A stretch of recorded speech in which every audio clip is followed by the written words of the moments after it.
Sadhanashri plotting and construction Buldhana शहरात plots, layout, घर, row house, flat आणि कॉम्प्लेक्स विक्रीसाठी उपलब्ध आहेत.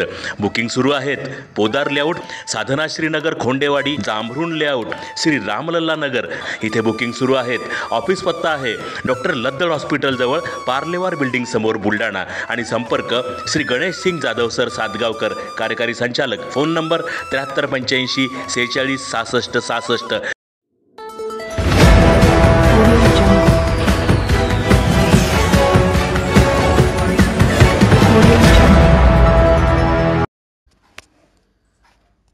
मिर्झानगरमधील युवकांचे नगरपालिकेसमोर आंदोलन. व्यायामशाळेत जाण्यासाठी स्वतंत्र रस्ता देण्याची आंदोलनकर्त्यांची मागणी. बुलढाणा नगरपालिकेतर्फे गेल्या 3 ते 4 वर्षांपासून मिर्झानगरमधील हाजी सय्यद उस्मान सय्यद मनू डोंगरे नगरपालिका शाळा क्रमांक 2 मध्ये व्यायामशाळा बांधण्यात आली आहे. मात्र व्यायामशाळेत जाण्यासाठी स्वतंत्र रस्ता नसल्याने युवकांना शाळेची भिंत ओलांडून जावं लागतंय.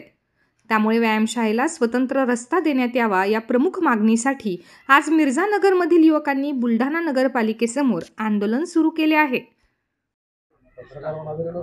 मिर्झानगर येथे हाजी सय्यद उस्मान सय्यद मन्नू डोंगरे नगर परिषद उर्दू शाळा क्रमांक 2 मध्ये सन 2020 ते 21 मध्ये नगर परिषदेच्या मार्फत परिसरातले मुलांसाठी एक व्यायामशाळा बांधण्यात आली होती.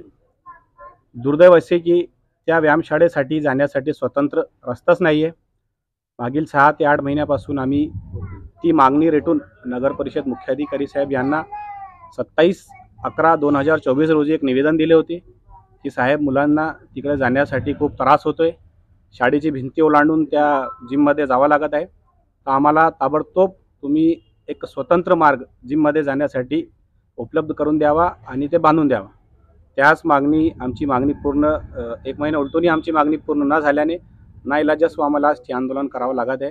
त्यासोबतच इक्बाल नगर येथे एक कमेला आहे प्रभाग क्रमांक 3 मध्ये. तिकडे डुकरांची भरमसाठ अशी संख्या झालेली आहे. डुकरे जे आहे मोकाट ते परिसरातल्या मुलांवर हल्ला करीत आहे. त्याच्यामुळे 2-3 असे इन्सिडेंट घडलेले आहे की मुलांना सिव्हिलमध्ये ॲडमिट करावं लागलं. तर तिकडचे जे डुकरं आहे मोकाट त्यांची व्यवस्था करण्यात यावी आणि जे कमेला आहे त्याला तार कुंपणाशी संरक्षण अशा देण्यात यावा. या मागणीसाठी आज आम्ही पूर्ण तरुण प्रभाग क्रमांक 3 से आज नगर परिषद कार्यालयाच्या समोर ठिय्या आंदोलन करीत आहे.